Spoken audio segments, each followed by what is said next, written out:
প্রিয় চাকরি প্রত্যাশী বন্ধুগণ, আমরা এখন দেখব প্রতিরক্ষা মন্ত্রণালয়ের প্রশাসনিক কর্মকর্তা পদের প্রিলিমিনারি গণিত প্রশ্নের সমাধান। আমাদের প্রথম প্রশ্নটি হবে 8 নম্বর প্রশ্ন। এখানে বলা আছে 1/3, 2/5, 7/4 এবং 3/5 এর লসাগু কত? আমাদের এখানে বলা আছে 1/3, 2/5, বলা আছে 7/4 এবং হচ্ছে 3/5। এটা হচ্ছে লসাগু নির্ণয় করতে বলা হয়েছে। তো লসাগু, ভগ্নাংশের লসাগু হচ্ছে আমরা কিভাবে নির্ণয় করতে পারি? আমাদের হচ্ছে লবগুলোর লসাগু করতে হবে। এই যে লব হচ্ছে 1, 2, 7, 3, এর হচ্ছে লসাগু। আমরা যদি লসাগু করি 3 দুগুণে 6, 6 এর সাথে হচ্ছে 42। আর হরগুলোর হচ্ছে গসাগু করতে হবে। গসাগু মানে হচ্ছে কি, যে সবগুলোর মধ্যে একটা কমন ফ্যাক্টর থাকতে হবে। তো এখানে আমাদের কমন কোনো কিছুই নাই, সো এখানে হচ্ছে আমাদের লসাগুটা হবে 42। এটা হচ্ছে আমাদের এই প্রশ্নের উত্তর। আমাদের পরবর্তী প্রশ্ন হচ্ছে 12। এখানে বলা আছে sin থিটা ইকুয়াল হচ্ছে 4/5 হলে আমাদের হচ্ছে tan থিটা সমান কত? ওকে, তো আমরা প্রথমে একটু চিত্র এঁকে নিই। এটা হচ্ছে sin থিটা। sin মানে কি? লম্ব বাই অতিভুজ। তো লম্ব হচ্ছে আমাদের 4, অতিভুজ হচ্ছে আমাদের 5। তো এখানে ভূমি কত? আমরা যদি ভূমি নির্ণয় করতে চাই তাহলে আমাদের কিভাবে করতে হবে? তো প্রথমে হচ্ছে আমাদের অতিভুজ স্কয়ার সমান ভূমি স্কয়ার সমান হচ্ছে লম্ব স্কয়ার। এটা সমান কত হয়? 25। আর এটা সমান হয় 4 এ 4 এ 16, সুতরাং হচ্ছে x স্কয়ার। বা এখান থেকে 9 সমান হচ্ছে x স্কয়ার, সুতরাং আমাদের x সমান হচ্ছে 3। তো আমরা যদি এখানে x সমান 3 পাই, এই x সমান পেলাম হচ্ছে 3, তো আমরা tan সমান কত লিখতে পারি? tan theta. tan থিটা সমান কি? ল অতি ভূ লঘু, লম্ব বাই ভূমি, লম্ব বাই ভূমি। তাহলে আমাদের 4/3। তো আমাদের এই প্রশ্নের উত্তর হবে 4/3। আমাদের পরবর্তী প্রশ্ন হচ্ছে 13। আমাদের 13 নম্বর প্রশ্নে বলা আছে একটি বৃত্তের বহিস্থ কোনো বিন্দু হতে ওই বৃত্তে মোট কতটি স্পর্শক আঁকা যাবে? তো আমরা একটু দেখি। একটা বৃত্তে মনে করি এটা হচ্ছে বহিস্থ একটা বিন্দু P। তো এখান থেকে এই বৃত্তের উপরে আমরা কয়টা স্পর্শক আঁকতে পারি? আমরা 2টা স্পর্শক আঁকতে পারি। তো আমাদের এখানে অ্যান্সার হবে 2টি। আমাদের পরবর্তী প্রশ্ন হচ্ছে 14 নম্বর প্রশ্নে বলা আছে যদি 2x + y, 3 ইকুয়াল হচ্ছে 6, x - y হয় তবে x, y এবং x এবং y এর মান কত? তো এখানে আমাদের 2x + y সমান হচ্ছে 6। এটা আমরা লিখতে পারি 2x + y সমান হচ্ছে আমাদের 6। আর একটা হচ্ছে আমাদের x - y ইকুয়াল হচ্ছে আমাদের 3। তো এটাকে আমরা যোগ করি, এখানে হচ্ছে আমাদের 3x হবে, এখানে হচ্ছে 6 আর 3 এ 9, x সমান হচ্ছে আমাদের 3। তো x সমান আমরা 3 পেয়ে গেলাম। এখন এখানে যে কোনো একটা সমীকরণ আমরা x এর মানটা বসাবো। তাহলে x সমান হচ্ছে 3 - y ইকুয়াল হচ্ছে আমাদের 3। তাহলে -y সমান হচ্ছে 3 - 3, সুতরাং আমাদের y সমান হচ্ছে 0। তাহলে আমাদের x এর মান হচ্ছে 3 এবং y এর মান হচ্ছে 0। এটা হচ্ছে আমাদের অ্যান্সার। 14 পরে হচ্ছে আমাদের 23। 23 নম্বর প্রশ্ন আমাদের বলা আছে a এবং b দুইটি ধারাবাহিক জোড় সংখ্যা হলে নিচের কোনটি বিজোড় সংখ্যা হবে? তো a এবং b হচ্ছে দুইটা ধারাবাহিক জোড় সংখ্যা। তো আমরা ধরি 2, 4, 6 এগুলো হচ্ছে কি ধারাবাহিক জোড় সংখ্যা। তাহলে আমাদের উত্তরে ছিল অপশনে একটা ছিল a² + 1, নিচের কোনটি বিজোড় সংখ্যা? এটা হবে বিজোড় সংখ্যা। তো কিভাবে হবে? আমরা যদি এটাকে a স্কয়ার করি তাহলে হবে 4, 4 এর সাথে 1 যোগ করলে হয়ে যাবে 5। এই 4 এর যদি আমরা স্কয়ার করি তাহলে হচ্ছে 16, এর সাথে 1 যোগ করলে হবে 17। এভাবে সবগুলোই বিজোড় সংখ্যা হবে। সো আমাদের অপশনের উত্তরটি হবে a² + 1। আমাদের পরবর্তী প্রশ্ন হচ্ছে 25। আমাদের 25 নম্বর প্রশ্নে বলা আছে এখানে 4টা ভগ্নাংশ দেওয়া আছে এবং বলা আছে কোন ভগ্নাংশটি বড়। বড় ভগ্নাংশটি আমাদের নির্ণয় করতে হবে। কোন ভগ্নাংশটি বড় বা কোন ভগ্নাংশটি ছোট, এই টাইপের অঙ্কগুলি হচ্ছে আমরা এভাবে করব। 3/5 গুণন হচ্ছে 4/9। প্রথমে হচ্ছে আমরা নিচ থেকে উপরে, তাহলে 3 নং হচ্ছে 27 আর 4 5 হচ্ছে 20। তো এটা হচ্ছে আমাদের বড়, 27 বড়। আবার 3 এর সাথে 5 গুণন দিব হচ্ছে আমরা 2/7, তাহলে 3 সাথে 21 আর 5 দুগুণে 10। আবারও এটা বড়, তাহলে আবার 3/5 গুণন হচ্ছে আমাদের 1/3, তাহলে 3 3 এ হচ্ছে 9 আর 5 একে 5, আবার এটা বড়। সুতরাং আমাদের 3/5 এই সংখ্যাটা হচ্ছে এই ভগ্নাংশগুলির মধ্যে সবচেয়ে বড়। আমাদের পরবর্তী প্রশ্ন হচ্ছে 26। আমাদের 26 এ বলা আছে যদি 2x + 2/x = 3 হয় তবে x square plus one by x স্কোয়ারের মান কত। তো আমরা এই যে দেওয়া আছে অংশটা, এটা দিয়ে অঙ্কটা শুরু করব। এখান থেকে আমরা টু হচ্ছে কমন নিতে পারি, কমন নিলে আমাদের থাকবে x plus one by x equal হচ্ছে 3, বা আমরা লিখতে পারি x by one plus one by x equal হচ্ছে 3/2। এখন যদি এটাকে আমরা বর্গ করে দেই, বর্গ করে দিলে আমাদের কি হবে, এক্স স্কোয়ার প্লাস হচ্ছে one by x square plus হচ্ছে 2 ইন্টু এক্স ইন্টু হচ্ছে ওয়ান বাই এক্স ইকুয়াল হচ্ছে 9/4। এভাবে আমরা লিখতে পারি। তো হচ্ছে আমাদের x square plus one by x square সমান এটা কাটা থাকে 9/4 মাইনাস হচ্ছে 2। এখন এখানে যদি আমরা লসাগু করি হবে 9 মাইনাস 8 থাকে হচ্ছে 1/4। এই 1/4 হচ্ছে আমাদের এই প্রশ্নের উত্তর। আমাদের পরবর্তী প্রশ্ন হচ্ছে 28 নম্বর প্রশ্নে আমাদের বলা আছে 1 plus 2 plus 3 plus dot dot dot plus 25 equal what. মানে হচ্ছে 1 2 3 4 5 এভাবে স্বাভাবিক সংখ্যাগুলির যোগফল কত। তো স্বাভাবিক সংখ্যার যোগফল একটা সূত্র আছে n into n plus 1 divide by হচ্ছে 2। তো আমাদের এখানে n মানে হচ্ছে 25, আর 25 যোগ 1, 25 যোগ 1 ডিভাইড বাই হচ্ছে 2। তো আমাদের হবে 25 গুণন হচ্ছে 26/2। এখানে হচ্ছে 13, কাটাকাটি করলে 13 দুগুণে 26। এখন 25 গুণন হচ্ছে 13, আমাদের হবে হচ্ছে 325। 325 হচ্ছে আমাদের এই প্রশ্নের উত্তর। আমাদের পরবর্তী প্রশ্ন হচ্ছে 30 নম্বর প্রশ্নে আমাদের বলা আছে নিচের কোন পরিমাপটি দিয়ে একটি সমকোণী ত্রিভুজ আঁকা সম্ভব। তো আমাদের অপশনে একটা অপশনে ছিল 40 ডিগ্রি ও 50 ডিগ্রি। তো আপনারা একটু খেয়াল করেন, আমাদের একটা সমকোণী ত্রিভুজ আঁকতে হবে, মানে কি, যে ত্রিভুজের একটা কোণ অন্তত সমকোণ সেই ত্রিভুজটিকে সমকোণী ত্রিভুজ বলে। তো আমাদের খ অথবা খ নম্বর অপশনে সম্ভবত 40 এবং 50 আছে। তো এই কোণটা যদি 40 হয়, এই কোণটা যদি 50 হয়, এই দুটি যোগ করলে কি হবে, 90। আর এটা একটা 90, মানে ত্রিভুজের তিন কোণের সমষ্টি তো দুই সমকোণ। তো এই 40 এবং 50 ডিগ্রি দুইটার কোণ আঁকলে আমরা হচ্ছে একটা 90 ডিগ্রি কোণ অটোমেটিক্যালি পাবো। সো এটা দিয়ে হচ্ছে একটা সমকোণী ত্রিভুজ আঁকা যাবে। এটাই হচ্ছে অ্যান্সার। আমাদের পরবর্তী প্রশ্ন হচ্ছে 40 নম্বর প্রশ্ন বলা আছে x plus y equal 10, x minus y equal 4 হলে এক্স ইস টু ওয়াই, মানে এক্স অনুপাত ওয়াই কত। তো এই যে আমাদের সমীকরণ দুটি আছে, এই সমীকরণ দুটিকে আমরা প্রথমে যোগ করব। একটা আছে প্লাস, একটা আছে মাইনাস, সমান হচ্ছে 4। তাহলে আমাদের 2x সমান হচ্ছে 14, x সমান হচ্ছে আমাদের কত, 7। তো এখানে যদি আমরা 7 বসাই তাহলে মাইনাস ওয়াই 4 মাইনাস 7, তাহলে ওয়াই সমান হচ্ছে আমাদের 3। তাহলে আমাদের অনুপাত কত হবে, 7:3, কারণ x এর মান হচ্ছে 7, এটা হচ্ছে 3। ওকে, আমাদের পরবর্তী প্রশ্ন হচ্ছে 41 নম্বর প্রশ্ন বলা আছে একটি লুডো খেলায় একটি ছক্কা পরপর দুইবার ছোড়া হলে মোট কত রকম ফলাফল পাওয়া যাবে। তো একটা ছক্কা যদি আমরা ছড়ি তো আমরা 6 রকমের ফলাফল পেতে পারি, কারণ হচ্ছে একটা ছক্কায় হচ্ছে 1 2 3 4 5 6, এই 6 রকমের যে কোনো একটা উঠতে পারে। তো দুইটা আমরা নিক্ষেপ করলে আমরা মোট 36 রকমের ফলাফল পেতে পারি। নেক্সট কোশ্চেন হচ্ছে আমাদের 44 নম্বর কোশ্চেন আমাদের বলা আছে পিতা ও পুত্রের বয়সের অনুপাত হচ্ছে 7:2। 7:2, এটা হচ্ছে পিতা এবং পুত্র। 5 বছর পরে তাদের বয়সের অনুপাত হবে 8:3, এটা হচ্ছে 5 বছর পরে 8:3। বাবার বর্তমান বয়স কত।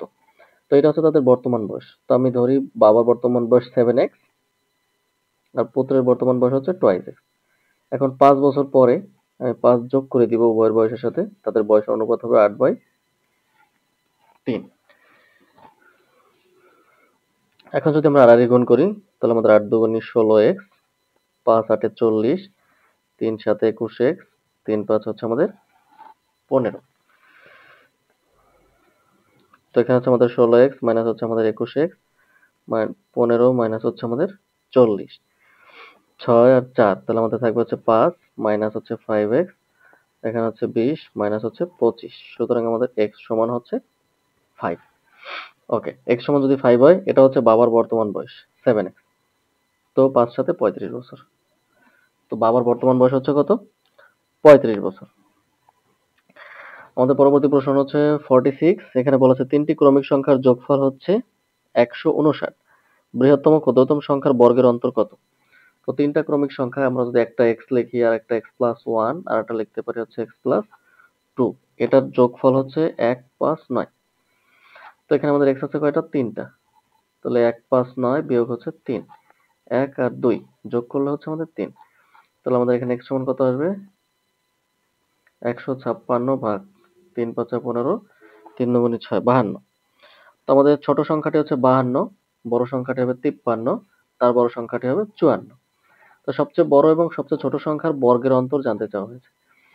তাহলে আমাদের এখানে হচ্ছে 54, এই 54 স্কয়ার মাইনাস হচ্ছে 52 স্কয়ার, এখানে যা হয় আর কি। তো 54 স্কয়ার করলে আমাদের কত হবে? 54 স্কয়ার করলে হচ্ছে আমাদের 29 16 মাইনাস হচ্ছে 27 0 4, 212 হচ্ছে আমাদের অ্যান্সার। আমাদের পরবর্তী প্রশ্ন হচ্ছে 47। 47 এ বলা আছে যদি একটি বর্গের বাহুগুলো 20% বাড়ানো হয় তবে তার ক্ষেত্রফল কত শতাংশ বৃদ্ধি পাবে? আমরা ধরি একটা বাহুর দৈর্ঘ্য হচ্ছে 10, তো এটার ক্ষেত্রফল কত? যেহেতু একটা বর্গ, এই যে ধরি একটা বর্গ, এটা 10 এটা 10, আমরা জানি বর্গের প্রত্যেকটা বাহুর দৈর্ঘ্য সমান। তো বাহুর দৈর্ঘ্য যদি 10 হয় তাহলে তার ক্ষেত্রফল হবে কত? 100। এখন এই বাহুর দৈর্ঘ্য 20% বাড়ানো হলো। 20% বাড়ানো হলে এই 10 গুণন হচ্ছে 120 ডিভাইড বাই হচ্ছে 100, তাহলে একটা বাহুর দৈর্ঘ্য হয়ে গেল এখন 12। তাহলে এটার ক্ষেত্রফল হবে কত? 12 12 144। তাহলে আগে ছিল 100, এখন হয়ে গেল 144। তার মানে কি ক্ষেত্রফল 44% বৃদ্ধি পেল। এটি হচ্ছে আমাদের অ্যান্সার। আমাদের পরবর্তী প্রশ্ন হচ্ছে 49। আমাদের 49 নম্বর প্রশ্নে বলা আছে 4 অঙ্কের বৃহত্তম ও ক্ষুদ্রতম সংখ্যার পার্থক্য কত? তো আমরা জানি 4 অঙ্কের বৃহত্তম সংখ্যা হচ্ছে 4টা 9, আর 4 অঙ্কের ক্ষুদ্রতম সংখ্যা হচ্ছে 1 লেখে 3টা শূন্য। এর পার্থক্য হচ্ছে 8999। আমাদের নেক্সট কোশ্চেন 53। 53 নম্বর প্রশ্নে আমাদের বলা আছে যে এখানে বলা আছে 4.3 পৌনপুনিক এর সাধারণ ভগ্নাংশ, এর সাধারণ ভগ্নাংশ বের করতে বলা হয়েছে। ওকে, আমরা দেখি 43। এখানে একটা 3 এর উপরে পৌনপুনিক আছে, এটার উপরে পৌনপুনিক নাই, তার মানে এখানে আমাদের 4 বিয়োগ করতে হবে। আর নিচে হচ্ছে আমাদের কয় সংখ্যার উপরে পৌনপুনিক আছে? একটার উপরে, এজন্য আমাদের 9 দ্বারা ভাগ করতে হবে। তো আমাদের উপরে থাকে কত? 39, নিচে ভাগ হচ্ছে আমাদের 9 দ্বারা। তো 3 দ্বারা যদি আমরা কাটাকাটি করি, 3 তেরো 39, 3 3 9, এই 13/3 হচ্ছে আমাদের এই প্রশ্নের উত্তর। আমাদের পরবর্তী প্রশ্ন হচ্ছে 56।